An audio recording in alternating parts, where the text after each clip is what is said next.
The mining ship Horizon floated silently in the darkness of space. Commander Alan Russell looked through the bridge window at the massive asteroid, Ceres 419. The dark, lumpy rock was bigger than most small moons and filled with valuable metals that Earth desperately needed. "Final approach sequence starting," said Lisa Rodriguez, her fingers dancing across the pilot controls. "We'll be in position to land in 20 minutes. Alan nodded and turned to look at his crew. They had been traveling for 3 months to reach this asteroid. Earth's resources were running out, and the Asteroid Mining Corporation had sent them to bring back as much as they could. "Everyone ready for landing procedures?" he asked. Daniel Clark, the science officer, looked up from his screens. His eyes were tired but excited. "All scans show this is exactly what we hoped for. Rich in titanium, platinum, and something else I can't quite identify. Whatever it is, it's giving off unusual energy readings." "Is it dangerous?" asked Greg Mitchell. As security chief, danger was always his first concern. He stood with his arms crossed, his broad shoulders tense. Daniel shook his head. "Not from what I can tell. Just different." Olivia Bennett looked up from her engineering station. "The mining equipment is prepped and ready. If this asteroid is as rich as the scans say, we could extract enough resources in 3 months to power Earth's cities for years." The crew of 5 had worked together on 3 previous missions, but this was their biggest yet. The Horizon was the newest ship in the AMC fleet, designed specifically for large-scale asteroid mining operations. Alan checked the mission parameters on his tablet one last time. "Remember, we have 3 months to set up the operation, extract what we can, and get back home. Let's make it count." The ship shuddered slightly as Lisa carefully guided it down to the asteroid's surface. Without an atmosphere, there was no sound outside, but they could feel the gentle bump as the landing gear touched down on the rocky surface. "Perfect landing," Lisa said with a smile. "As always." "Let's suit up," Alan ordered. "I want to have the basic camp set up before we rest." They moved to the equipment bay and helped each other into their spacesuits. The suits were heavy but familiar, designed for both protection and mobility in the asteroid's minimal gravity. "Gravity generators online," Olivia said, activating the ship's systems. "We'll have Earth-like gravity in the living quarters, but outside it's only about 1/10 Earth normal. Be careful with your movements." One by one, they stepped through the airlock and onto the asteroid's surface. Their helmet lights cut through the darkness, revealing a landscape of jagged rocks and deep craters. The stars above them were brilliant pinpoints against the blackness of space, with no atmosphere to dim their light. "Feels good to stretch my legs," Greg said, taking a careful jump that sent him floating several meters before landing gently. Daniel immediately began scanning the surface. "The unusual readings are stronger here. They seem to be coming from deeper within the asteroid." "We'll investigate later," Alan said. "First priority is setting up the mining equipment and making sure our living quarters are secure." For the next several hours, they worked to unload the heavy machinery from the Horizon. The massive drills and processing units would bore into the asteroid and separate the valuable metals from the ordinary rock. With the minimal gravity, they could move equipment that would have weighed tons on Earth with relative ease. As the Earth day cycle came to an end, they gathered in the ship's common area, tired but satisfied with their progress. "Tomorrow, we start the real work," Alan said, looking at each member of his crew. "If everything goes according to plan, we'll be heading home heroes, with enough resources to keep Earth going for years to come." None of them knew that deep within the asteroid, something was stirring. The vibrations from their landing and equipment setup had awakened processes dormant for millennia. As the crew slept, microscopic changes were already beginning in the heart of Ceres 419, changes that would soon challenge everything they thought they knew about life in the universe. 2 weeks passed quickly as the crew of the Horizon settled into their mining routine. The huge drills bit deep into the asteroid's surface, and the processing units worked day and night to separate valuable metals from ordinary rock. Olivia wiped sweat from her forehead as she checked the readings on the main drill. Something wasn't right. The power levels kept fluctuating, and the drill wasn't performing as efficiently as it should. "Alan, I think we have a problem," she said into her comm unit. "The equipment is acting strangely. Power levels keep dropping for no reason." Commander Russell's voice crackled back. "Can you fix it?" "I can try, but I've never seen anything like this before. It's like something is drawing power away from our systems." Across the mining site, Daniel was experiencing his own strange discoveries. His scanner was picking up unusual readings from deep within the asteroid. Tiny crystalline structures, invisible to the naked eye, seemed to be growing throughout the rock. "Lisa, do you feel that?" Daniel asked as the pilot walked by carrying supplies. She stopped. "Feel what?" "The vibrations. They're very faint, but they're coming from inside the asteroid." Lisa stood still for a moment. "I do feel something. Like a very low hum."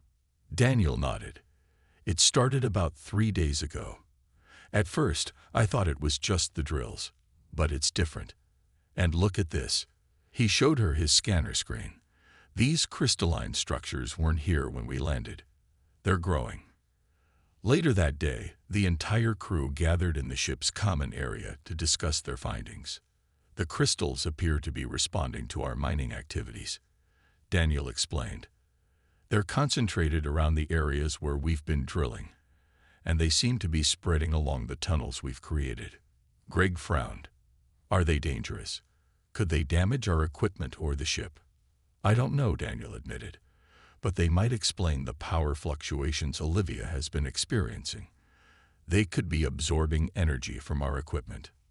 Ellen studied the scanner images. "We need to investigate this further. Tomorrow, we'll pause the mining operation and explore deeper into the asteroid. I want to know exactly what we're dealing with." The next morning, Alan, Daniel, and Greg suited up and entered the main mining tunnel. They carried portable lights and scanners, moving carefully in the low gravity. "The crystal concentration gets stronger the deeper we go," Daniel said, watching his scanner. "And the vibrations are more noticeable too." They followed the tunnel for nearly a kilometer into the asteroid's interior. The mining drill had cut a smooth path, but as they went deeper, they noticed changes in the tunnel walls. The rock seemed smoother, almost polished in places. "This doesn't look natural," Greg said, shining his light on the wall. "It's too even." Daniel ran his hand over the surface. "You're right. This wasn't caused by our drill." Suddenly, his scanner beeped loudly. "There's a large open space ahead, about 50 meters. They moved forward cautiously until the tunnel opened into a chamber about 20 meters across.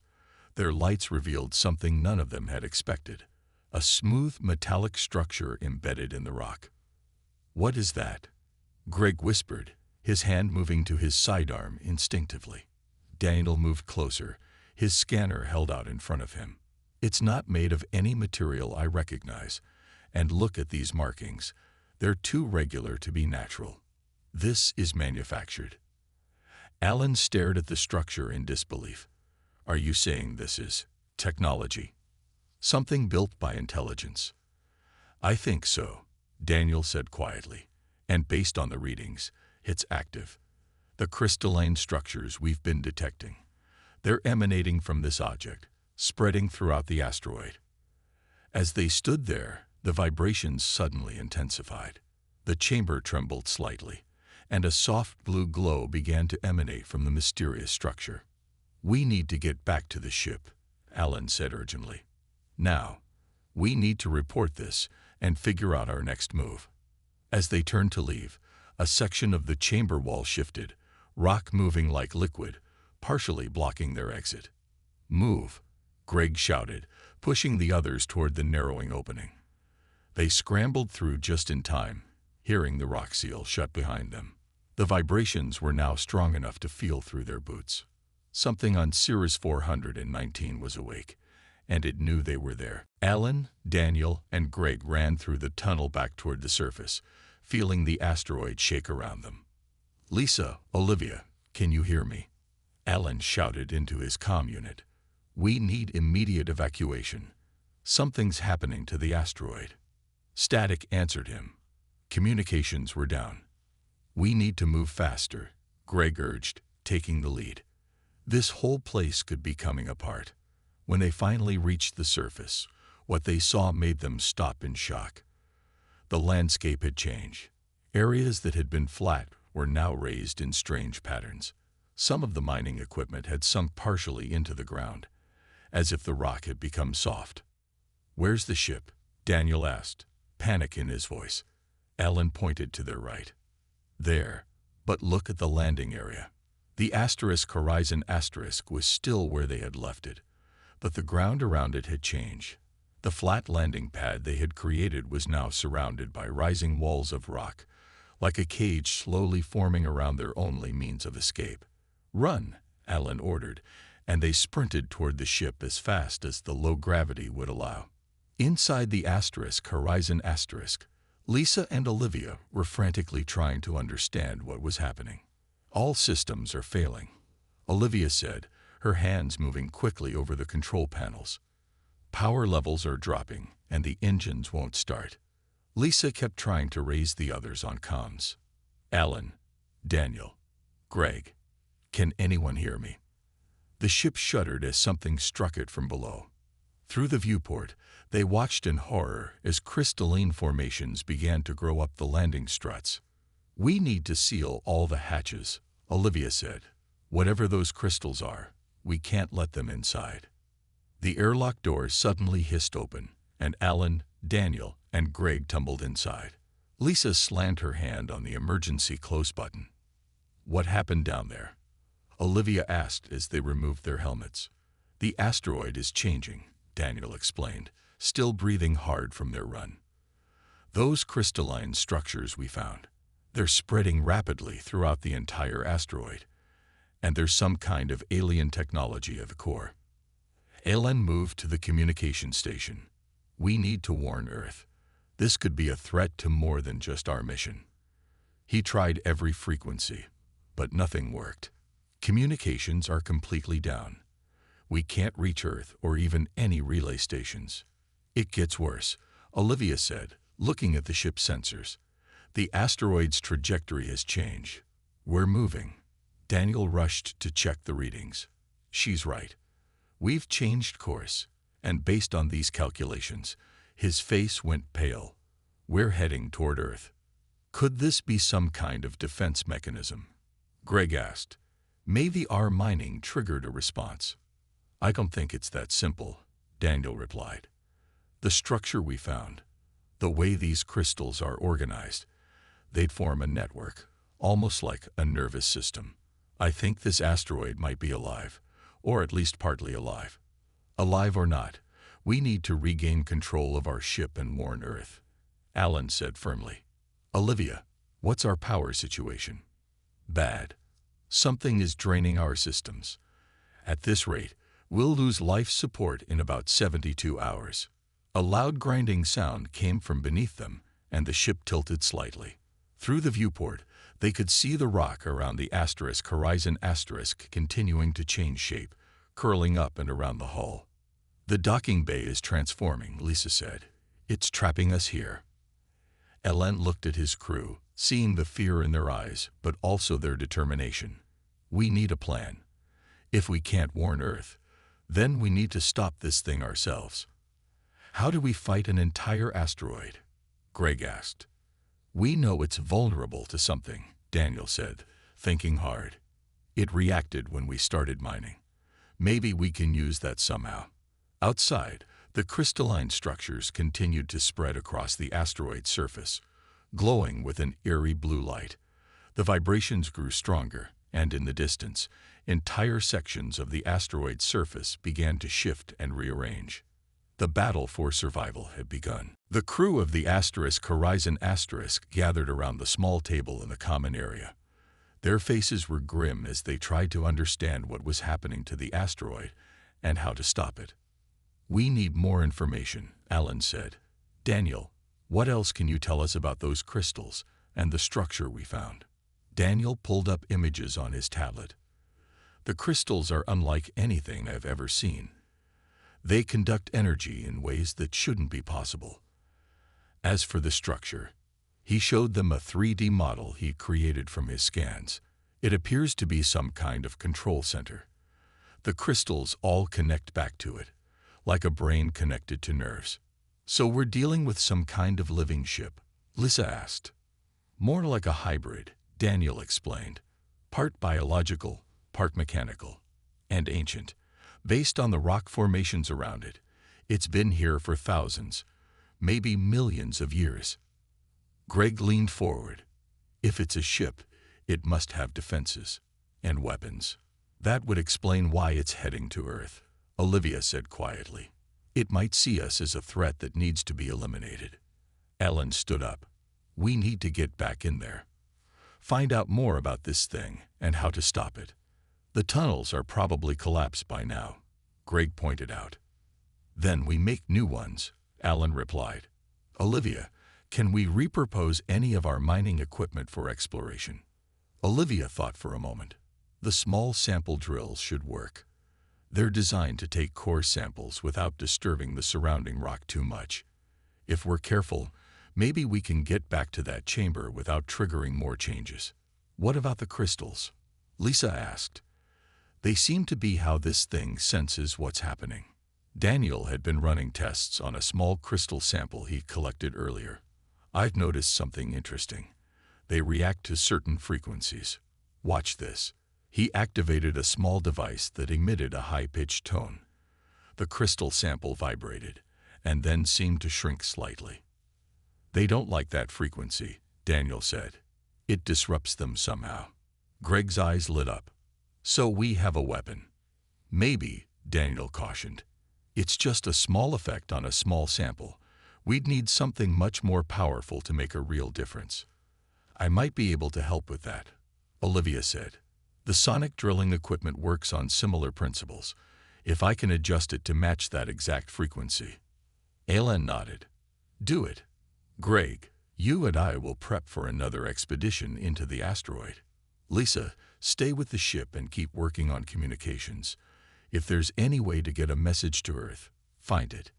As they prepared, the asteroid continued to change around them. Through the viewports, they could see the surface reshaping itself. In some areas, sections rose up like towers. In others, deep pits formed. It's building something, Daniel observed. Or maybe, becoming something. Greg checked his weapon and the special equipment they'd prepared. Whatever it's doing, we need to stop it. Several hours later, Alan, Greg, and Daniel were ready to venture out again. They wore their suits and carried modified drilling equipment that Olivia had adjusted to emit the disruptive frequency. Be careful, Lisa said as they prepared to exit through the airlock. The sensors show the crystal concentration is much higher now. They're everywhere. We'll be back, Alan promised. One way or another, we're going to figure this out. They stepped out onto the asteroid's surface, which now looked completely alien. The black rock was veined with glowing blue crystal formations that pulsed like a heartbeat. The gravity felt strange, fluctuating as they moved. The central chamber should be this way, Daniel said, checking his scanner. About 800 meters. Greg activated their modified equipment, which emitted a barely audible hum. The crystals nearest to them dimmed slightly and seemed to retreat into the rock. It works, he said with relief. Let's move, Alan ordered. And stay alert. We don't know what other defenses this thing might have. As they made their way across the transformed landscape, none of them noticed the small probe that rose from a newly formed pit behind them, tracking their movements with an alien intelligence that was growing more aware by the minute. Alan, Greg, and Daniel moved carefully across the asteroid's transformed surface. Their path was lit by the eerie blue glow of the crystal formations that had spread everywhere. The sound emitter they carried kept the crystals at bay, creating a small safe zone around them. The chamber should be just ahead, Daniel said, checking his scanner. But the tunnel is gone. The entire landscape has changed. Where there had once been a mining tunnel, there was now a deep crevice. The walls were smooth and lined with pulsing crystals. "Looks like it's made us a new path," Greg said, shining his light down into the darkness. "I don't like it," Alan replied. "It's too convenient. Could be a trap." Daniel studied his scanner. "We don't have much choice. All paths to the central chamber lead through areas with heavy crystal concentration. At least this way is direct." They used climbing gear to descend into the crevice. The gravity shifted strangely as they went deeper, sometimes making them lighter, sometimes heavier. "The entity is controlling the local gravity field," Daniel explained. "It's incredible technology, even by our standards." After descending about 200 meters, they reached a horizontal passage. The walls, floor, and ceiling were covered in intricate patterns of crystals that pulsed with light as they passed. "It's like walking through the inside of a living computer," Daniel said in awe. Back on the Horizon Lisa and Olivia monitored their progress through the suit trackers. "They're getting close to the central chamber," Lisa said, watching the small dots move across her screen. Olivia was busy working on a larger version of the sound emitter. "I've almost got this ready. If they can place it near the core of the entity, it might disrupt the entire system." Suddenly, all the ship's lights flickered and went out, leaving them in darkness except for the glow of emergency lighting. "What happened?" Lisa asked, alarmed. Olivia checked the systems. "Power failure. The crystals growing on the hull must have finally breached our shielding. They're draining energy directly from our core." "How long do we have?" "Hours, maybe less. Life support is running on emergency backup." Inside the asteroid, Alan's group finally reached a massive chamber. It was at least 50 meters across and dome-shaped. In the center floated a large crystalline structure, pulsing with energy. Streams of light flowed from it to the walls, ceiling, and floor. "That's it," Daniel whispered. "The control center, the heart of the entity." As they watched, the central crystal structure changed shape, forming what looked almost like a face, featureless but clearly watching them. "It knows we're here," Greg said, raising his weapon. The face seemed to study them for a moment. Then, a voice echoed in their minds, not spoken but somehow understood. "Why do you attack? Why do you harm?" The three men looked at each other in shock. "It can communicate," Daniel said excitedly. "This changes everything." Alan stepped forward. "We didn't mean to attack you. We didn't know you were alive. We came to mine resources from what we thought was just a rock." The entity pulsed brighter. "You cut.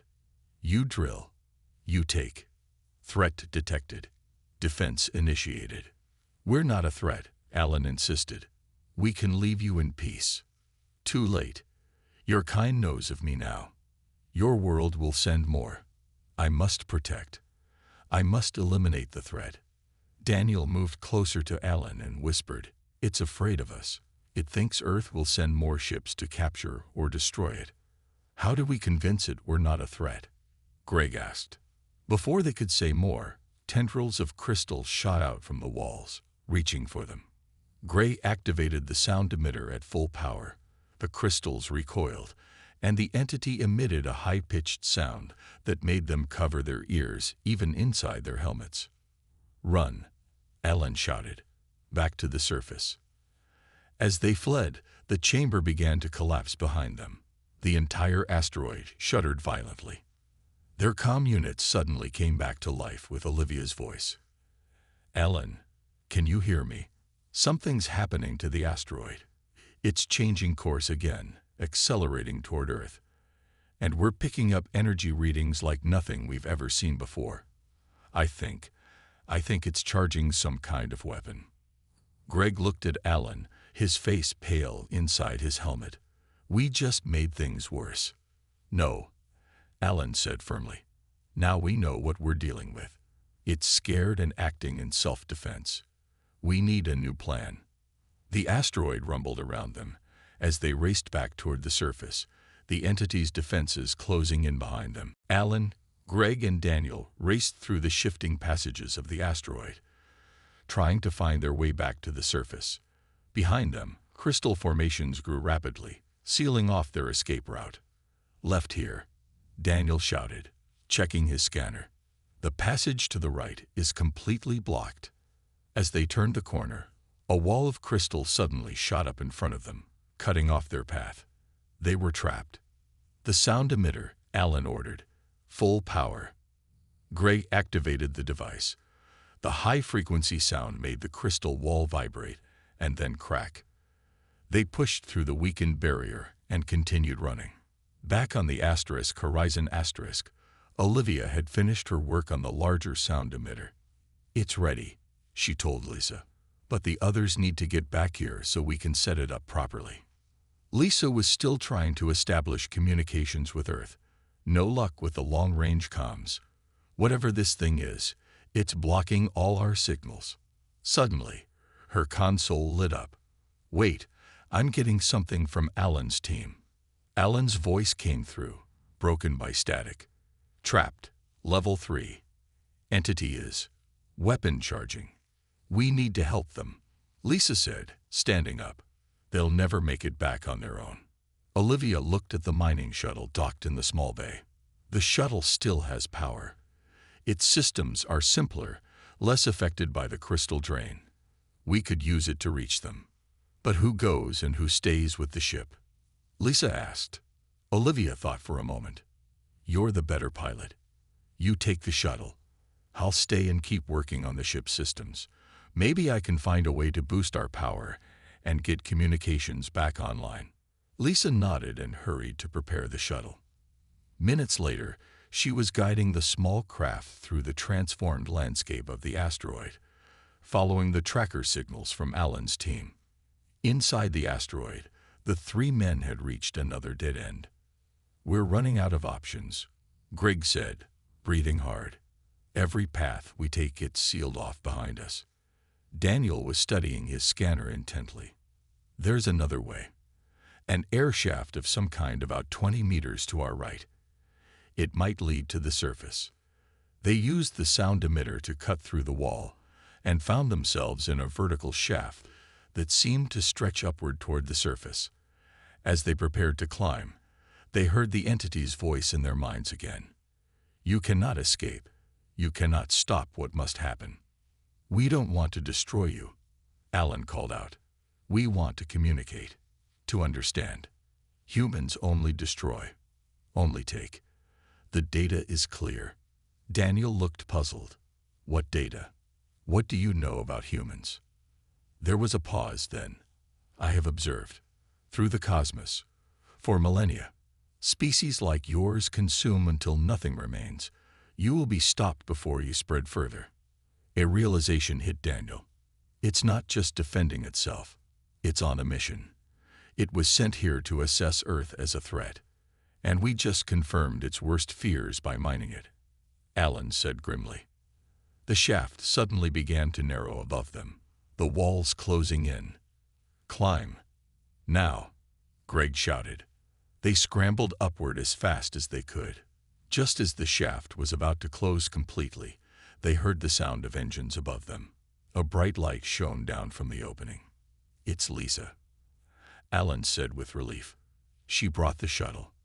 Lisa had managed to locate them and was hovering the shuttle directly over the shaft opening.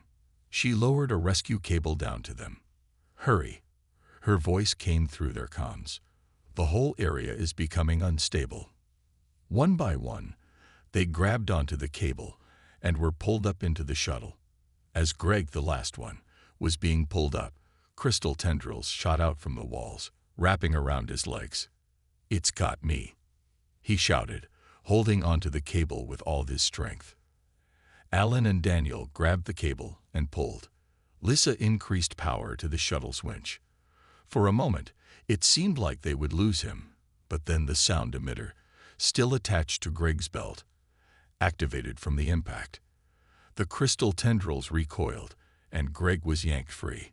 As soon as they were all aboard, Lisa piloted the shuttle away from the shaft. which sealed completely behind them. The surface of the asteroid was now almost unrecognizable, covered in towering crystal structures that glowed with intense energy. "We need to get back to the ship," Alan said. "The entity is charging some kind of weapon. We don't have much time left." Lisa nodded grimly. "And I have bad news. While I was searching for you, I noticed something. The asteroid has changed course again. It's no longer heading for Earth." "That's good news, isn't it?" Greg asked. "No," Lisa said quietly. "It's heading for the moon. For the lunar colonies. 3 million people live there, with no planetary defenses." Lisa piloted the shuttle back to the Horizon as quickly as she could. Through the viewport, they could see that the ship was almost completely encased in crystal formations now. "Can we even get back inside?" Greg asked. "We have to try," Alan said firmly. "It's our only chance to stop this thing."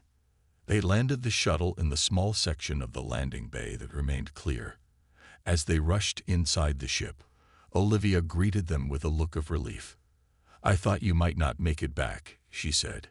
"The entity is growing stronger by the hour. I've managed to restore some power by rerouting essential systems, but we don't have much left." "What about your sound emitter?" Daniel asked. Olivia led them to the device she had built. It was much larger than their handheld version, with components taken from various parts of the ship. "It should work, but we have a problem," she explained.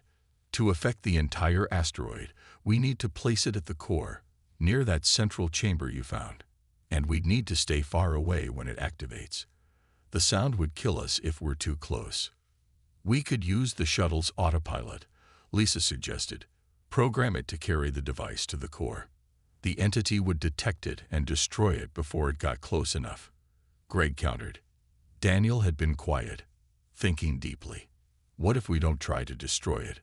What if we try to communicate with it properly instead?" "It's already made up its mind about us," Greg argued. "It sees us as a threat."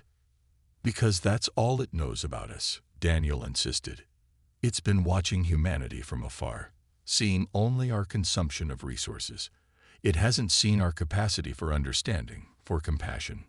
Alan nodded slowly. "You're suggesting we show it who we really are." "Exactly," Daniel said. "I think I can modify this sound emitter to carry information instead of just disruption. We can show it our history, our struggles, our growth. Show it that we're not just destroyers." "Will it even listen?" Lisa asked. "It might," Daniel replied. "It's intelligent, and it's been observing species across the galaxy for millennia. It must have some capacity for learning, for changing its assessment. It's worth a try." Alan decided. "What do we need to do?" For the next few hours, they worked frantically. Daniel and Olivia modified the sound emitter to transmit data instead of just sound waves. They loaded it with information about human history, culture, art, and science, including humanity's growing efforts to protect Earth's environment and develop sustainable technologies. "It's ready," Daniel finally announced. "But someone needs to take it to the core and activate it manually. The data transmission needs to be adjusted in real time based on the entity's responses." Everyone looked at each other, knowing what this meant. Someone would have to stay behind, with little chance of survival. "I'll do it," Alan said quietly. "As commander, the responsibility is mine." "No," Daniel countered. "I should go. I understand the technology best. I can make the adjustments needed to communicate effectively." Before they could argue further, the asteroid shuddered violently. Through the viewport, they could see energy building in the crystal towers across the surface. "We're out of time," Olivia said. "The weapon is about to fire." Alan made his decision. "Daniel, take the device. Greg, Lisa, Olivia, prepare the shuttle for immediate departure. I'm staying on the Horizon to create a distraction.